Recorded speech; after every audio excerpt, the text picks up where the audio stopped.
BX1 +, l'invité de Fabrice Grosfilet. Et notre invité, c'est Céline Frémaux. Bonjour. Bonjour. Chef de groupe CDH au Parlement régional bruxellois. Vous continuez de rêver comme Pierre Rapsat? Oui, c'est une chanson que j'apprécie toujours d'écouter. Ouais, on rêve même quand on est dans l'opposition? Mais j'espère qu'on peut avoir encore des rêves quand on est dans l'opposition. C'est une question d'état d'esprit. J'ai expliqué à plusieurs reprises que je ne souhaitais pas être dans une posture agressive. Ça n'a pas beaucoup de sens. Je pense que c'est pas ce que les citoyens en fait attendent de nous. C'est quoi une opposition constructive, Céline Frémaux? C'est une opposition qui, d'abord, une opposition qui se vit au quotidien avec de la sérénité.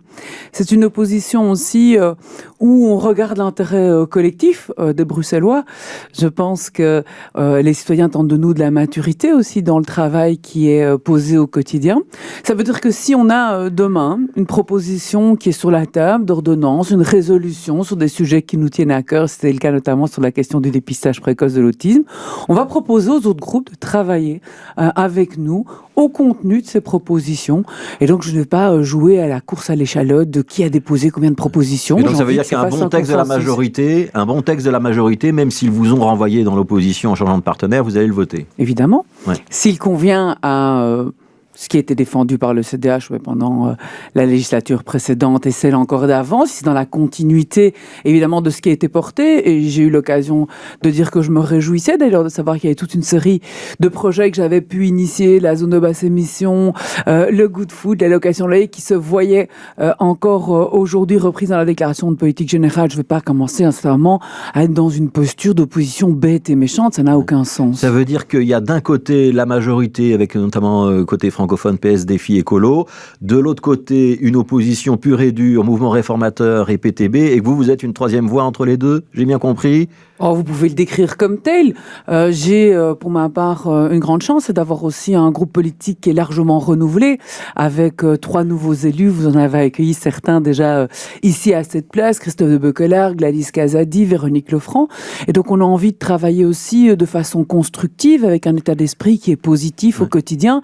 C'est une question aussi d'épanouissement personnel. Vous savez, si c'est pour tous les jours aller expliquer que rien ne fonctionne, c'est pas très crédible par ailleurs. Le Parlement bruxellois, il va donc s'ouvrir à la démocratie participative, hein, ça tout à fait. Un changement de règlement qui a été adopté un peu avant les congés de fin d'année, avec des commissions mixtes dans lesquelles on va retrouver des citoyens tirés au sort qui travailleront donc avec les parlementaires de ces commissions. Ça va dans le bon sens? Ça va dans le sens que vous décrivez là, d'une décrispation du politique?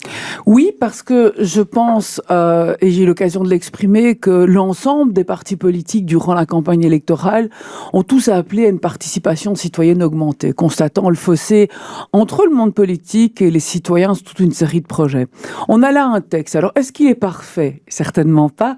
On a eu l'occasion d'y travailler, d'ailleurs, pendant plusieurs réunions dans le courant du mois de novembre et de décembre. Mais par contre, c'est un pas dans la bonne direction. Et donc, le CDH mettra son énergie à faire en sorte que ça puisse réaliser, que ça se réalise correctement, que ça ait évidemment de l'efficacité. Il faudra évaluer la mise en place de ces commissions, mais c'est une question d'état d'esprit. Vous souhaitez qu'il y en ait une dans combien de temps de ces commissions? Parce qu'on sait qu'il y a encore des petits détails à régler. Il faudra que ce soit fait dans le courant de l'année? Je pense que pour la crédibilité du projet, il faut que le premier volet soit mené courant 2020, et donc très probablement à la rentrée 2020, avoir un premier exercice. Septembre, octobre. Tout à fait. Ouais. Et puis une évaluation de cet exercice, de voir là où les choses sont perfectives. Ouais. Il faut étendre ce concept de participation citoyenne au grand débat d'aménagement de Bruxelles. C'est ce que vous dites aujourd'hui, notamment les fameux PAD, les plans d'aménagement directeur? Oui, je le pense, parce que qu'est-ce qu'on constate depuis le début de cette législature? Qu'il y a une mise en œuvre extrêmement compliquée de la grande majorité de ces fameuses initiatives qui ont été prises, qui sont les plans d'aménagement directeur depuis plusieurs mois.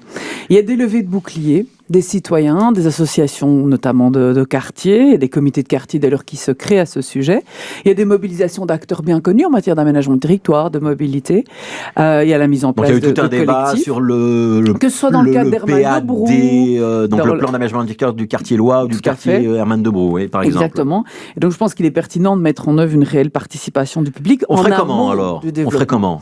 Alors on ferait de façon assez simple, c'est-à-dire créer un comité de participation. Aujourd'hui, Aujourd'hui, vous avez, si vous reprenez le texte de loi, une information qui est destinée aux habitants. Mais il n'y a pas de systématisation d'information, de participation dans le périmètre concerné.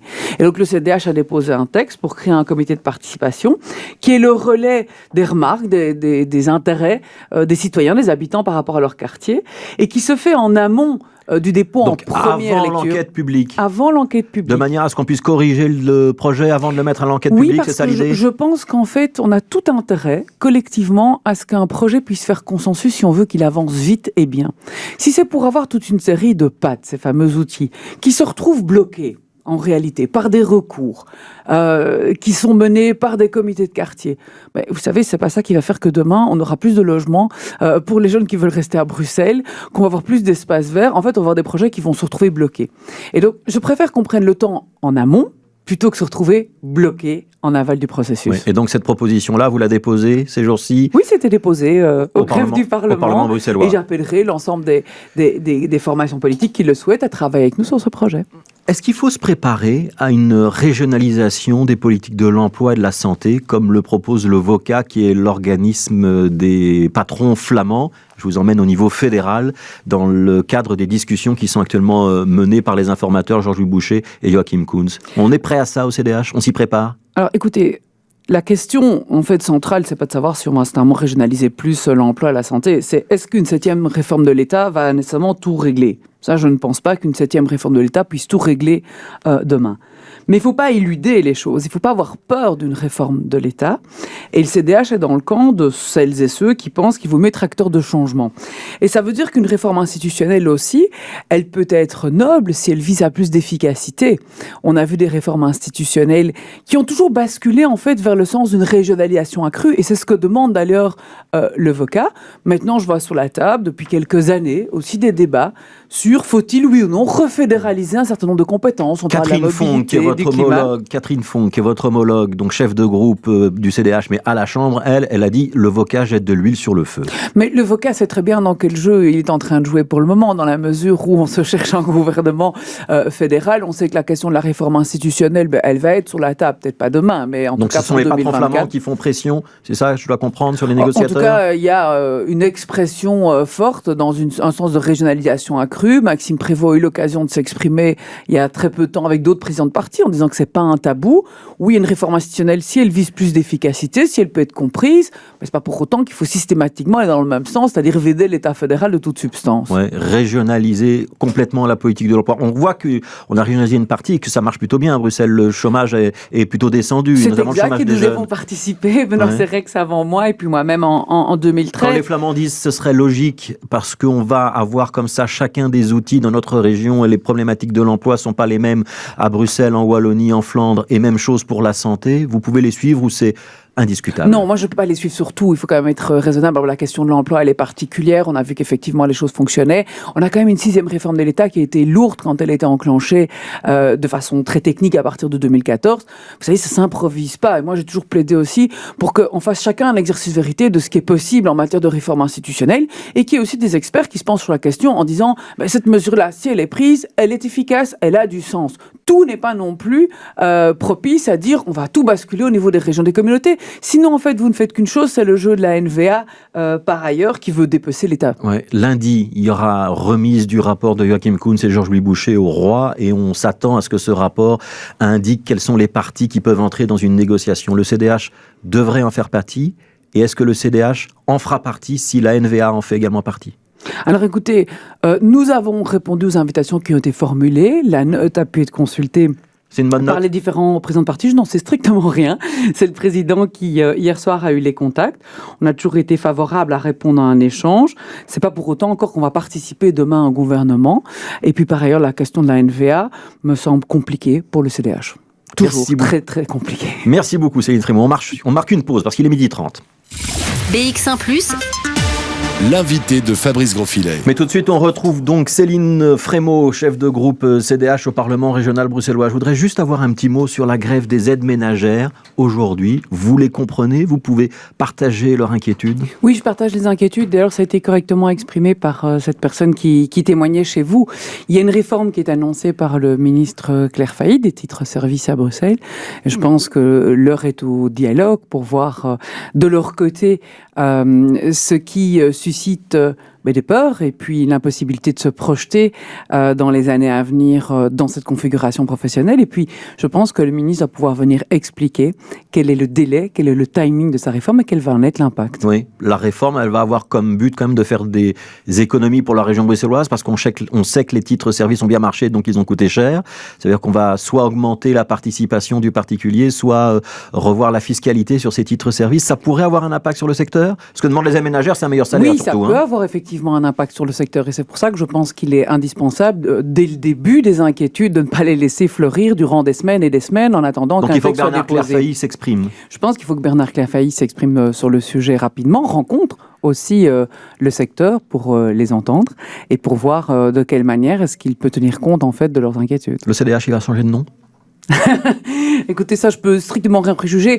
Vous savez, c'est pas une question de changement. Vous avez une petite idée, non. Céline Frémaux. Il y a un congrès qui aura lieu samedi, qui est le congrès du renouveau, de la refondation du CDH. Oui, mais c'est pas pour autant que quand on refonde un parti, la question principale est celle de savoir si oui ou non on change de nom. Ça aide un petit peu dans la communication politique quand même. Et donc nous avons décidé de ne pas faire que de la communication politique. Vous l'avez certainement entendu depuis plusieurs mois. On l'a dit, on l'a redit au lendemain des élections du 26 mai. On a perdu ces élections. Alors dans ce cas-là, il y a deux possibilités. Soit vous pratiquez la méthode Coué, vous continuez à dire que c'est génial que vous êtes là. On n'a absolument pas envie de faire ça. C'est vrai qu'on a pu renouveler une grande partie de nos parlementaires à Bruxelles. Et tant mieux d'avoir une jeune génération. Mais il y a une nécessité aussi de pouvoir voir avec une équipe solide qui a travaillé depuis cet été, comment est-ce qu'on poursuit un travail en profondeur. Oui. Ça va être quoi le CDH de demain, les grandes différences avec le CDH d'hier ou d'aujourd'hui? Qu'est-ce qu'il faut changer? Je pense que ce qui est indispensable, c'est de bien pouvoir aujourd'hui identifier quels sont les défis qui parlent aux citoyens plus que tout. Et parfois, on peut être aussi surpris parce que moi, je vois moi-même toute l'énergie que j'ai pu mettre dans certains sujets et puis de voir qu'en fait, ils sont relégués à la fin d'une campagne électorale. Ça veut dire qu'on se trompe de dossier quand on a un homme politique ou une femme politique. Mais on a bien vu aussi un certain moment l'émergence des thématiques environnementales et climatiques à la fin de la législature, qui ont beaucoup plus parlé une jeune génération qui n'y parlait quelques années auparavant. Ça veut dire que vous avez raté ce virage-là? On n'a pas dit qu'on avait raté ce virage-là, parce que je pense qu'on était extrêmement courageux. Et pour ma part, j'ai porté des dossiers difficiles. La mise en place d'une zone de basse émission, c'était pas gagné il y a 4 ans à Bruxelles. La mise en place d'un accord climat, souvenez-vous, ça faisait 6 ans que le dossier n'avait pas été réglé. Je pense qu'on a pris des bonnes décisions. La preuve en est que le gouvernement actuel continue les politiques qui ont été mises en place. Par contre, ce qui est important, c'est de voir comment est-ce qu'on va faire en sorte que demain, nos enfants en vivent mieux que nous, alors qu'aujourd'hui, tout laisse à apparaître que ce ne sera pas le cas. Oui. Et quelles sont les valeurs aussi qui portent un projet politique? Et comment le CDH va pouvoir se mettre sur ces thèmes-là, alors qu'ils sont très identifiés comme les thèmes d'un autre parti qui est écolo? C'est ça la difficulté pour vous aujourd'hui? C'est une difficulté alors qui va traverser tous les partis. Si vous voulez en débattre de façon plus approfondie, ce qui est important, c'est quelle est la place de choix qu'on peut retrouver sur un échiquier politique qui a fortement évolué. On l'a vu notamment au lendemain des élections. Il ne s'agit pas non plus de renier ce qu'on a été, mais bien plus aussi de définir ce qui va nous spécifier demain sur cette carte politique. Et ce sera quoi l'originalité CDH en 3 mots? Je ne peux pas préjuger de ce qui va être dévoilé. Je dois attendre le congrès de samedi. Oui, voilà, exactement. Samedi, j'ai encore un certain sens de l'ordre et un président de parti que je respecte, mais il y a un travail en profondeur. Donc il y aura toujours un président qui a le dernier mot, c'est toujours Maxime Prévost. Ça changera pas. Le dernier mot parce que le président est quelqu'un qui concerte énormément. Les zones 30 dont vous avez parlé et qui est une décision du gouvernement précédent, c'était dans le plan Good Move. Il y a un processus de concertation qui est aujourd'hui lancé par la région bruxelloise avec les communes et avec la STIB. Exact. La STIB a raison de s'inquiéter et les communes ont parfois raison de s'inquiéter de la manière dont ces zones 30 vont être mises en place? Oui, alors sur le principe des zones 30, le CDH est tout à fait favorable à la mise en place des zones 30 et on l'a adopté dans les différents plans qui ont été validés sous la législature précédente. Maintenant, c'est la question de l'opérationnalisation en fait de ces zones 30. Je suis un tout petit peu inquiète quand je vois que des cartes circulent déjà alors qu'on est en pleine concertation avec les communes. Christophe de Beukelard, qui est député en charge de la mobilité chez nous, a effectivement réaffirmé la position de CDH, oui, aux zones 30. Maintenant, de voir quels sont les autres axes qui vont avoir des exceptions. En 50 ou en 70 km/h. Et de voir... Il en faudra beaucoup ou il en faudra le moins possible? à mon avis, à un certain moment, il en faut pour supporter un trafic et ne pas avoir non plus systématiquement des reports qui vont faire que la zone 30 ne ressemblera plus strictement à rien. Donc il faut équilibrer les choses. Maintenant, ce qui est important, c'est de voir comment les communes, qui sont quand même les premiers interlocuteurs dans ce dossier, peuvent travailler à l'opérationnalisation de la mesure, au contrôle de la mesure, ce qui est fondamental, et puis ce lien avec le plan Good Move. Moi, j'entends bien effectivement que la STIB dit, pour nous, il y a un certain nombre de choses qui vont pas être possibles. Et donc, c'est en ça que les inquiétudes qu'on a, à mon avis, sont quand même fondées, de voir des cartes qui prédéterminent les choses, alors qu'on a un opérateur majeur qui est censé aussi être l'opérateur de la mobilité douce, l'amélioration de la ville de demain, qui ne se sent pas directement concerné. La zone 30, c'est compliqué pour moi, pour ma vitesse commerciale. Un dernier mot sur la STIB, ce sera la dernière question. Il y aura une augmentation des tarifs, ce serait logique dans le courant de l'année ou ce serait pas logique? Ah mais écoutez, moi j'y comprends plus rien, très sincèrement. Le gouvernement a annoncé en fait... ça c'est parce que vous êtes dans l'opposition, c'est pas de l'opposition constructive, ça, de dire qu'on comprend rien ainsi? Non, pas du tout, mais je comprends pas parce qu'on a effectivement entendu que le gouvernement voulait passer sur toute une partie de gratuité. On ne sait pas très bien d'ailleurs comment les choses vont se retrouver financées, puis on entend une question d'augmentation des tarifs, donc il y a une nécessité quand même de clarification de la ministre de la Mobilité sur ce sujet. Ce serait un scandale que ces tarifs augmentent? Je ne pense pas que c'est un scandale par définition que les tarifs augmentent, mais il faut bien comprendre comment est-ce qu'on articule les politiques. Soit à ce moment on plaide pour la gratuité, et alors on va sur une politique et on met de la cohérence dedans, mais à un certain moment dire on va donner un certain moment de gratuité et puis d'un autre côté on va augmenter les tarifs, le citoyen a pu s'y retrouver. Merci Céline Frémaux.